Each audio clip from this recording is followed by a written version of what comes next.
यही धन मुहब्बत पे खंजर चलाए, यही धन धरोहर समझ करे के दुनिया मनुजता की देवी को सूली चढ़ाए। खुदा की खुदाई को क्यों छीनते हो, अहम की बहम तुम मिटा करे के देखो। अरे सदा घर उजारे हो नफरत मचाए, जरा घर किसी का बसा करे के देखो।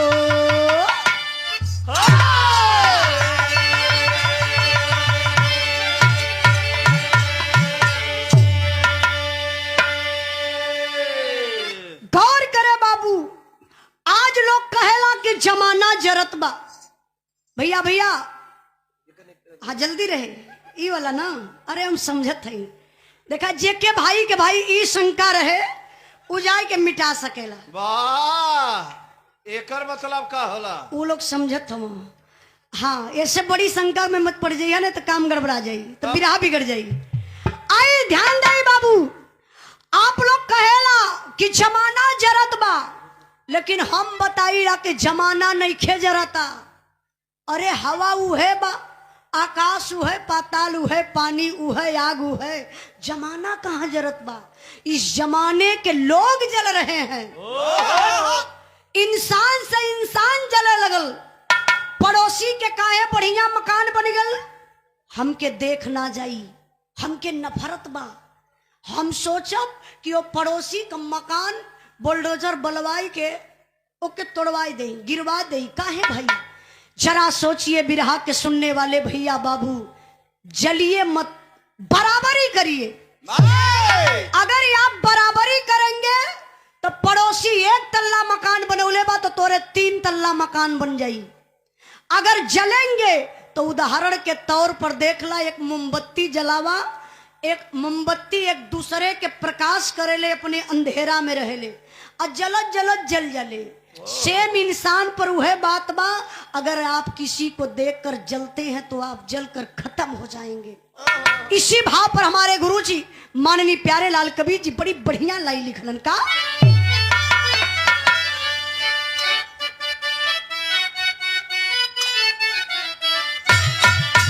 ओ मेरे महबूब,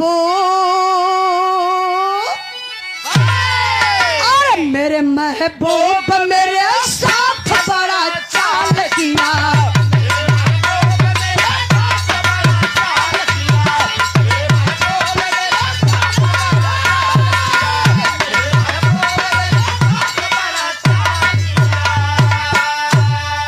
देश की चोट, और देश की चोट से जिगर का शीशा टूट गया।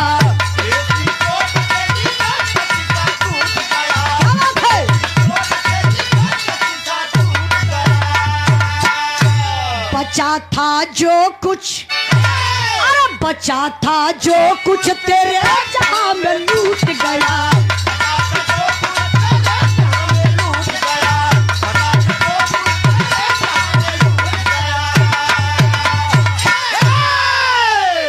कहानी पर आप लोग ध्यान नहीं, कहानी कहां से कैसे लिखल गई मास्टर साहब।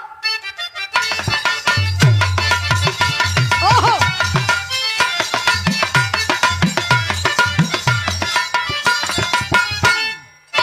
जे भाई के जाए के बा कहानी शुरू भइले से पहले जा सकेला, चूंकि टाइम भी हो गई बा, टाइम भी हो गई बा। जे भाई के जाए के बाद जा सकेला, लेकिन जे बिरहा सुने के बाद ओके बीच बीच में आप लोग डिस्टर्ब मत करी। हाँ ज्यादा टाइम ना, 15-20 मिनट तो आप लोग बैठ ही सकेला, हम बुझत हई। पहले ही बतौली ना, बढ़िया बात बहुत कम समझ में आवेले। बढ़िया बात बढ़िया लोग सुनेला। अब छिनरी बुजरी गावा लगा तो ताली बजे लगी, लेकिन उजाला से सफरबे ना करी। हमार सोच रहे कि हमेशा पब्लिक में एक संदेश दा, जौने संदेश से एक एक इंसान अपने अंदर सुधार करें। अगर हमारे बिरहा से 1% सुधार होत बा तो हमार गाई बजाई तर जाई, सफल हो जाई। ए लिए कहानी पर ध्यान दई। ए चच्चा हई गोल तो कबई से बतियावत हो लोग। हम सोचत है अब चुप हो जाता, कहानियां समझे लगता है। एगो बात बतौला ना दिनेश भैया, कला कि जे सूत गल बा उससे अगर घरे जाइए पूछिए कहाँ रतिया भर रहा, कहीं बिरहा सुनतली, कल के हो, कल उजाला यादव जौनपुर से और दिनेश इलाहाबाद प्रयागराज से। तो कहीं बिरहा कैसन होत रहा, कहाँ बिरहा का होत रहल निपोर, आप लोगन के ओरी निपोर कहल जाला, अमान के ओरी जोन कहला कि दचियारा आजमगढ़ में, कहाँ बिरहा ना निपोर्रा होत रहल है। तो ई चच्चा घरवा जाइए तू कहीं बैरतिया पर कुल निपोर्रे कैला कि बिरहा गौला है। सुना चच्चा, अगर परिवार होई तो एक बार कलेजा आपका अंदर से हिल जाई। ए बिरहा के सुनी है तो बहुत बिरहा लोग सुनीला, नहीं बतियावत हुआ तो ये दिक्कत होती है कि हम गाई के का करब, आप लोग बतिया के कहानियां ना समझवा। देखी जितेंद्र यादव जी के जीजा, अब मत बोलिया टोके के नहीं पड़े, जितेंद्र यादव जी के जीजा विवेक यादव,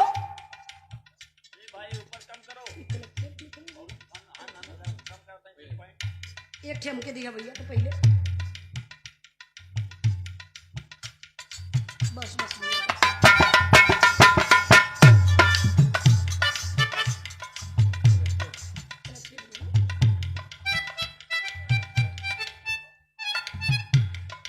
हमारे बड़े भैया उदय सिंह NR रेलवे, अशोक कुमार यादव अध्यापक महोदय, निखिल यादव MR बड़े भैया जी की तरफ से। कितना पैसा है गिल्ला भैया, हमके लगा था 1000 हुई, एक खाते में चाय हो गई हो। ये हमारे बड़के भैया लोगों की तरफ से विवेक भैया, उदय सिंह, अशोक कुमार, निखिल भैया की तरफ से 1100 रुपए का पुरस्कार बिरहा के भाव पर भैया के बहुत बहुत प्रणाम, आशीर्वाद का चाह रही सब भाई लोगों के नमस्ते प्रणाम बा। आई तनी कहानी पर आप लोग ध्यान दई। कहानी कहां से ले गए मास्टर साहब?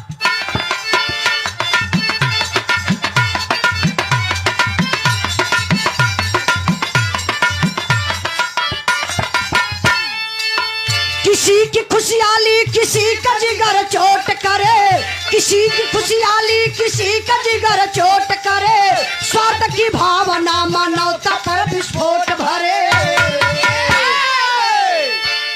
खुशी को छीन करके खुशियां मनाने वाले, खुशी को छीन करके खुशियां मनाने वाले, पुष्प को पाते ना चमन को जलाने वाले। कहानी पर ध्यान दई। कहानी बहुत दूरे का नहीं, बिहार प्रांत छपरा के पूर्वी तराई का बात बा, जहां के रहे वाले आम इंसान आप लोग जैसन एक किसान जेकरे 2 गो बेटवा रहलन, बड़ी मित्रता बा, बड़ा प्यार बा, ओ परिवार में एकता बा। दोनों लड़कन का बियाह हो गयल। बड़का बेटा खेती गृहस्थी का काम करत रहलन, मतलब किसान रहलन। छोटका बेटवा ये बाबू फौजी जवान रहलन, बैरिकपुर कलकत्ता में उनकर ड्यूटी लगल बा। बड़के भाई मोहन के 3 गो लड़का रहलन, लेकिन छोटके भाई का बियाह हो गल बा, जे फौजी जवान बा, सदिया के 10 साल बीत गल बा, कौनो औलाद ना बा। एक बार का बात बा, ये बाबू फौजी जवान छुट्टी लेके घरे आइल रहलन। रात का बेला रहल, रात का टाइम उनकर दुल्ही सबके खियाए पियाई के जगह जगह कोई के अपने पति के रूम में सूते बदे गईली। ये हमरे हिंदुस्तान के नारी का संस्कार बा। सूतल फौजी सैया का बाबू गीता पैरवा दबावत हई, सुसुक सुसुक के रोवत हई। रात का टाइम फौजी जवान का नींद टूटल, उठ के चारपाई पर बैठ गईलन।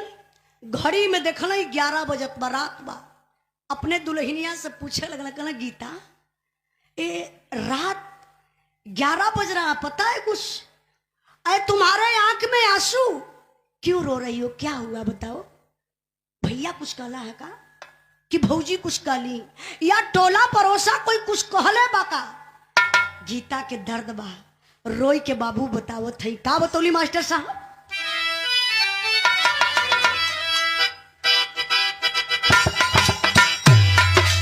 ओहो,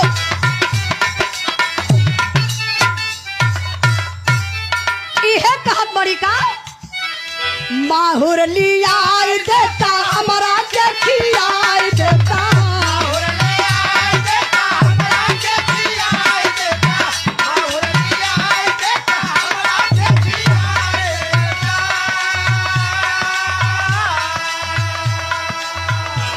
माहुर लिया देता हमारा के खियाई देता, जियल ना जाला बे संतान के बपिया ला मारो पिया।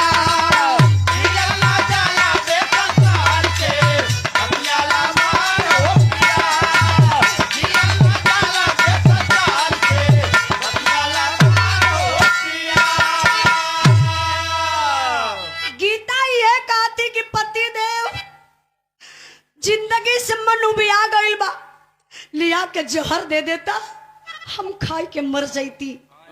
फौजी जवान कहला, गीता तुम क्या कह रही हो, मैं जहर दे दूं तुम मर जाओ? अरे पगली हुआ क्या, पहले ये तो बता। तब गीता कहत बड़ी का, गोड़वा जेठान जी का पारा नहीं भोइया हो,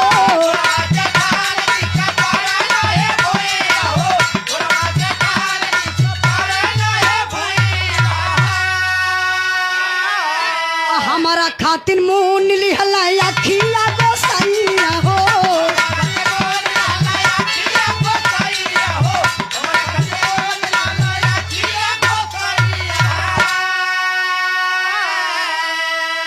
मर्जी का विधाना के विधान के बतिया लमान हो पिया। प्रेम, हमारे बड़े भैया प्रेम टेंट हाउस, बड़े भैया रैया सुराव से आपके तरफ से 200 रुपए का पुरस्कार। भैया के बहुत बहुत प्रणाम, आशीर्वाद कचा रही। सब भाई लोगन के नमस्ते प्रणाम। तनी ध्यान दई बाबू, गीता यह कहा थी कि पति देव हमके टोला परोसा से कोनो दिक्कत ना बा, आपका भैया भी कुछ ना कले हुआ, तोरे भौजी के 3 गो लड़का हवे, तोहार भौजी जब हम देखली तो बोली को बोली बोलेली, काली बजनिया हमरे आँखी के सामने पड़ गई, एकर मुंह देख पापा, इज्जत का बाद जाके कहीं बुढ़ धस के मर जा। है हमके दर्द बा पति देव, यही से अब जिंदगी उबिया गइल बा, जिए के मन ना करत बा। बारे फौजी जवान उठ के खड़ा हो गइलन, दुल्हन की अखबारी में पकड़ ले, आंख का आंसू लगलन पोछे। अपने दुल्हन के फौजी जवान समझावे लगलन। का समझौलन?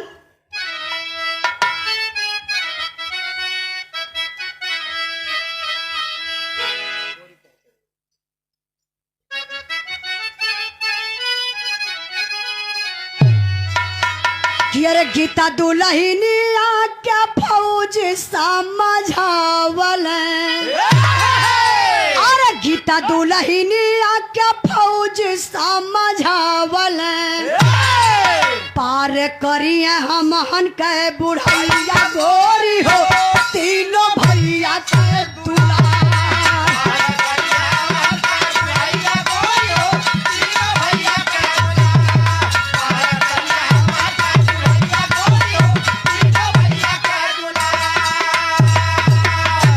सुन तरल बतिया विधाता खुश भइले, आया मावा की डरिया पे बौरवा लाग गइले,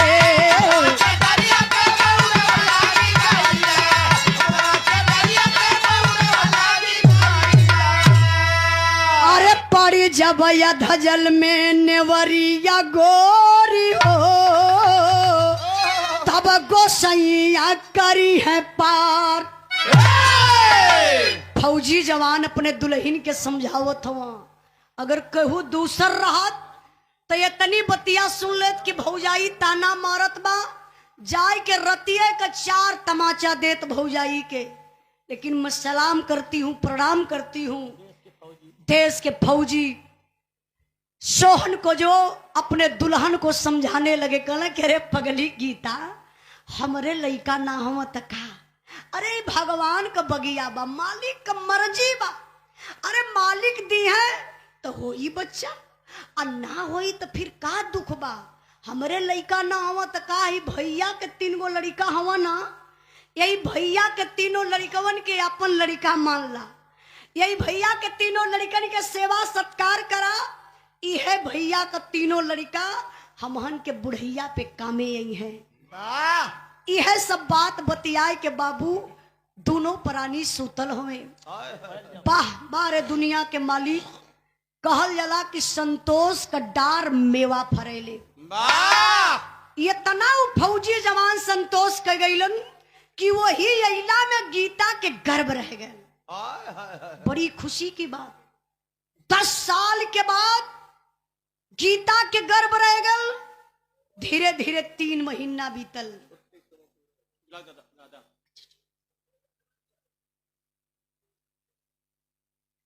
आज के नौशाह बादशाह जी दुल्हे राजा जी के दादाजी की तरफ से 1 करोड़ रस के भाव पर 100 रुपए का पुरस्कार देकर के आप सम्मान किए।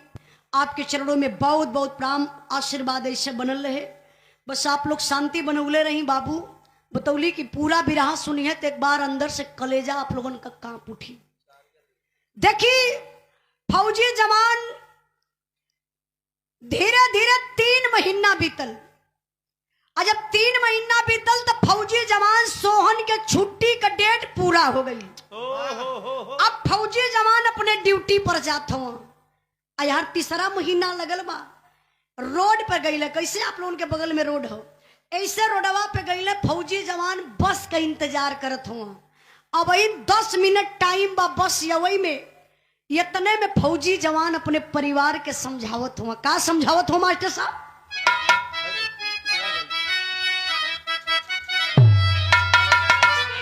माल टरिये में चलल, माल टरिये में चलल, बलवा रसिया माल टरिये में चलल, बलवा रसिया माल टरिये में चलल। अरे विधि के भरोसे बनैया बुझाइल, नवय महीनवा किनारवा पे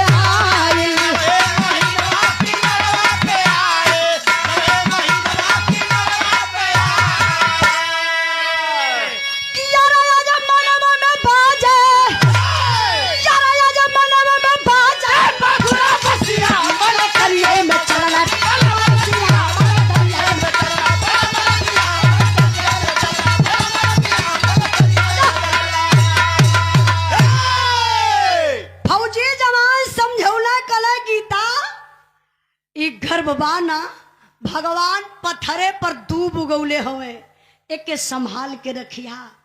अब भौजी के लेके गईले गीता से कुछ दूरी पर। कल भाभी देखा तोहरे भरोसे गीता के छोड़ के जात थैला, कोनो दुख तकलीफ नहीं पड़े। भैया के ले जाके कुछ दूरी पर समझौले। कल भैया हम तो जात थैला, देखा टाइम टाइम से गीता के इलाज करौले जइया, कोनो दिक्कत ना हो पावे। इतने में बाबू बस आई गई। अब फौजी जवान बस में बैठलन, पहुंचले कहाँ? अपने ड्यूटी पर, बैरिकपुर कलकत्ता में। जवान ड्यूटी पर तैनात, हर समय बीते लगल। 3रा महीना से 4था महीना, 4था 5वां 6वां 7वां 8वां 9वां महीना लगल बा। प्रसव का बेला।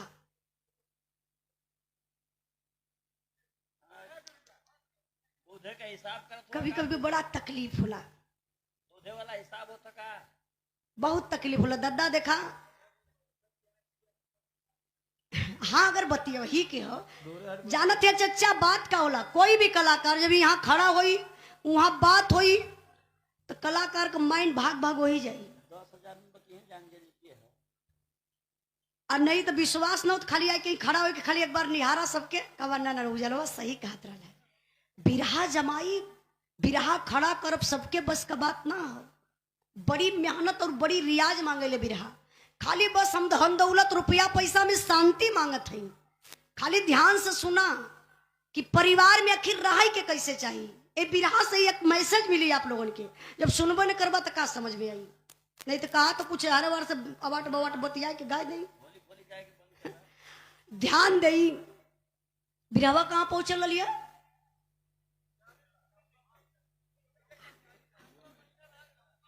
हाँ अच्छा नहीं आप ना बतियात रहा, आप सही हुआ ये दोनों जने।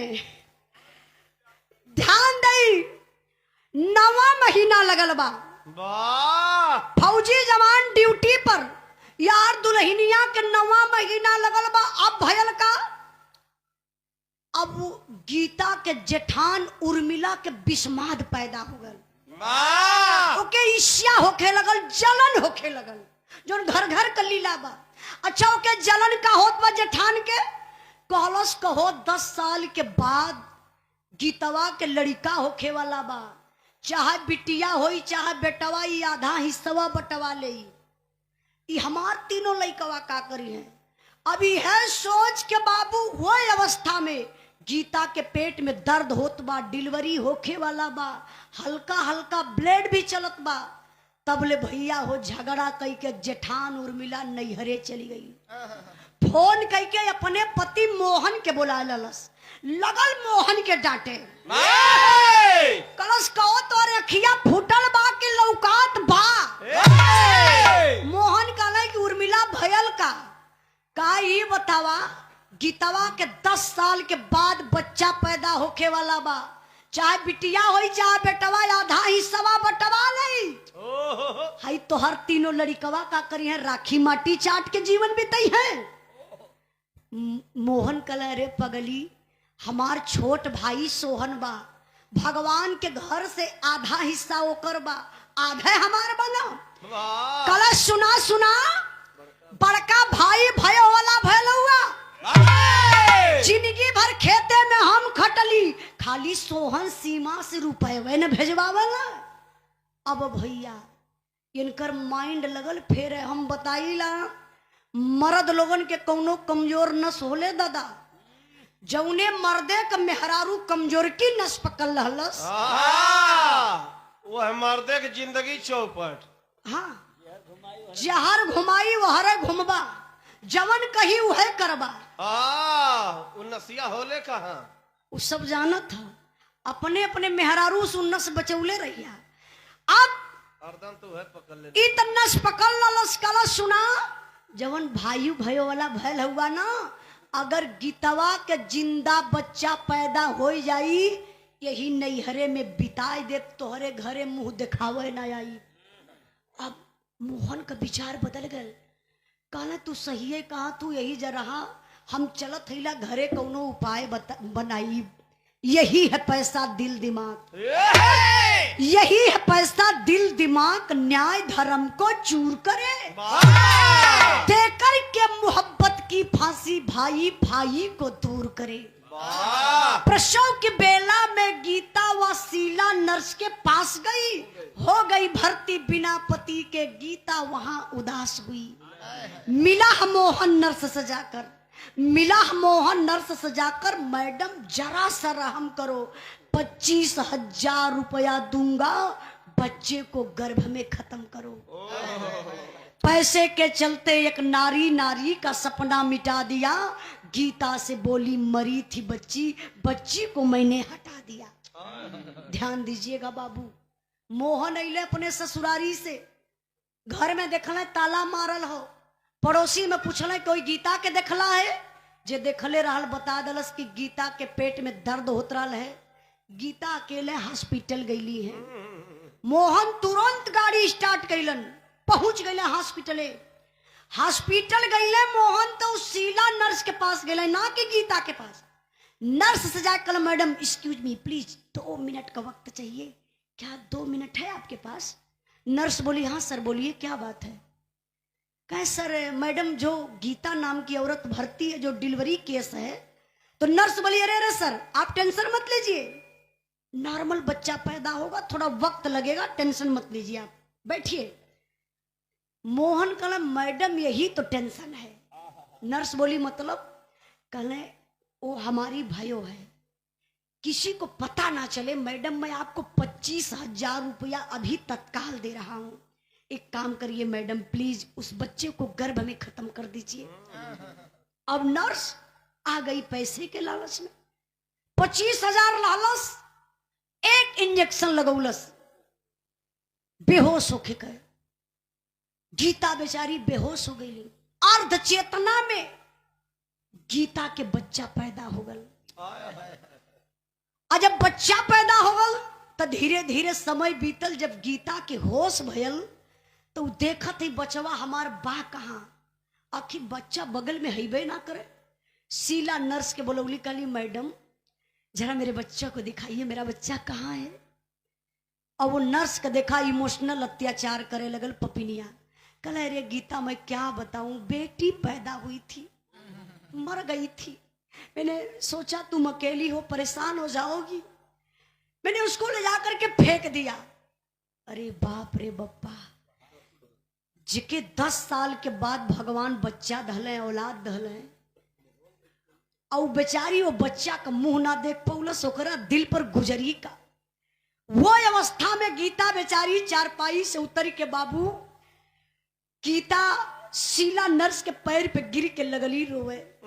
रोवत कैसे ही एक नारी के पीड़ा बा, दर्द बा, अगर दिल से सुनेंगे ना तो कलेजा कांप उठेगा। का कहत है मास्टर साहब?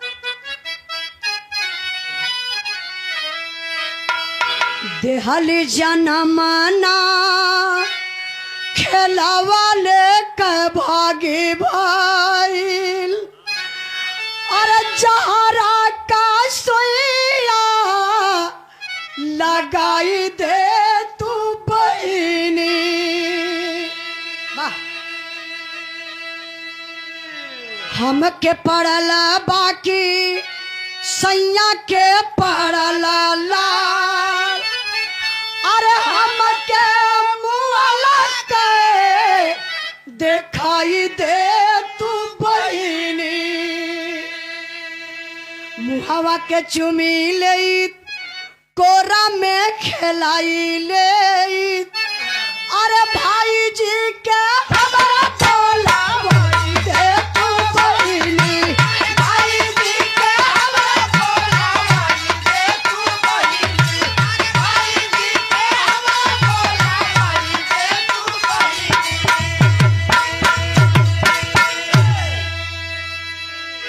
ध्यान दें बाबू, गीता बेचारी रोवे लगली, कली मैडम मैं बहुत बड़ी अभागन हूं मैडम, 10 साल के बाद बेटी पैदा हुई, मर गई, मैं अपने बच्ची का चेहरा नहीं देख पाई, प्लीज मैडम एक बार मेरी बच्ची की लाश दे दो, मैं एक बार अपने गोद में ले लूं, अपने बिटिया रानी का चेहरा देख लूं।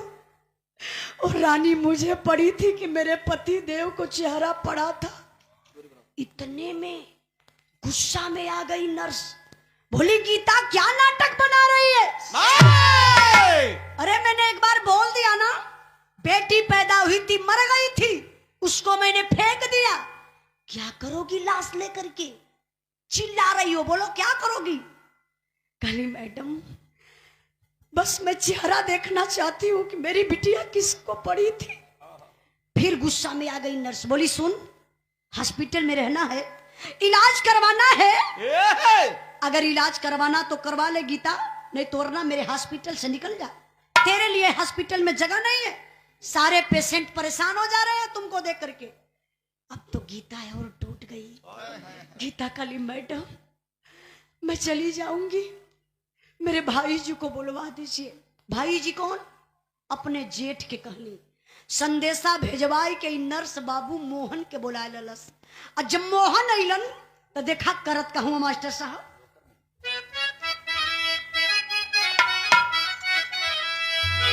अरे मोरे राम ई मनवा जहिया पैसा पर बिकी, धर्म इंसाफ वही के सुन जाई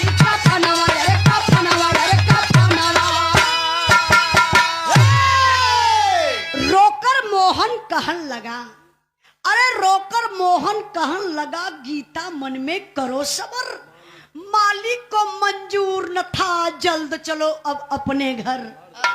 अर्ध चेतना में गीता देखी बच्चा खोल नजर, फोन पर रोती मिस साजन से नयन आंस बहे झरझर। मोहन आइलन तो गीता के पास अब डायरेक्ट गईलन, कहना गीता बहुत दुख हो रहा है, बेटी पैदा हुई थी मर गई, लगता है मालिक को मंजूर नहीं है कि तुम्हारे गोद में बच्चा खेले, चलो घर चलते हैं। अब तो गीता और टूट गई, जेकरा पर विश्वास बा भरोसा बा, भाई जी यही है कोनो उपाय लगई है, उन नर्स के डटी हैं बोली हैं तो हमके लाश मिल जाई, बच्ची का लाश देख लई, लेकिन भाई जी अवत हो तो कहत हो चलो घर चलते हैं।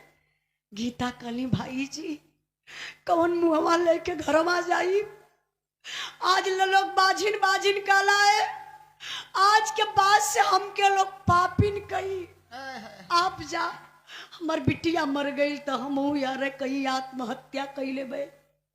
मोहन समझ गलू पपियवा एकर बच्चा मर गल, अब बच्चा के वियोग में इहो मर जाई। सोहन का फोन आई तो इतना कहे कि भाई हमार बात माने ला, कह दब कि भाई डिलीवरी टाइम इतना तेज, पेट में दर्द भयल, बच्चा जच्चा दोनों सतवे खत्म।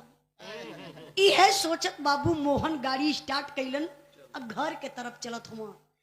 गीता बेचारी के डोले भर के शक्ति ना रह गई लाल। ध्यान दीजिएगा बाबू, कभी आप लोगों को साथ भी ऐसी घटना घट सकती है। आज का कुछ डॉक्टर भी इतना क्रूर दिमाग का हो गल हो, जेकरा घर का परिवार मरेला ना वही के बुझाला। अगर आपके घर का कोई बीमार है आप सोचबा कितना जल्दी इलाज हो जाए, लेकिन डॉक्टर बझौले रही है, मुअला के बाद भी आपसे पैसा ली है।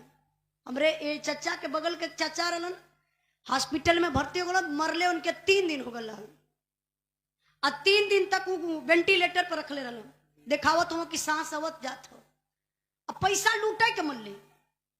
3 दिन के बाद तो फिर लाश तक नहीं। अब बड़ी सोचे वाली बात तई हो कि यहाँ को मरल आदमी जब दूसरे हॉस्पिटल में गए तो वो भर्ती कर वेदांता हमरे आजमगढ़ में बहुत ठग होला डॉक्टर। आप लोगों से निवेदन करवे कि डॉक्टर लोगों से भी आप लोग सतर्क रहिए। उनसे ही ना मतलब कि आपका परिवार, आपका बेटा, आपका बेटी, आपका दादा दादी के बा कुछ ना मतलब, सिर्फ उनके पैसा से मतलब है। कितना पापी ऐसा डॉक्टर हुआ कि फाड़ के पेटवा किडनी निकाल लेते हुआ। अब कोरोना में तनी वो लोग मरल है, तनी से छींक दहला, जबरी ले जाए के अंदरवा दूसरे के जहां न देते हुआ कि छुआछूत से बीमारी बढ़ी, ले जाए के अंदरवा अपन ऑपरेशन करके किडनी का निकाल के अपन रख लेते हुआ, अब बाकी बॉडी भी ना देते हुआ, इसे जला देते हुआ। बाबू आप लोगों से हाथ जोड़ के निवेदन करवे, आप लोग ध्यान दीजिए। दुनिया में हम बताइए अगर सबसे बड़ा कुछ दौलत बा ना तो है अपन शरीर बा। 10 रुपया कम कमा, कितना इंसान कमाई के रखत जाई, लेकिन अपने ना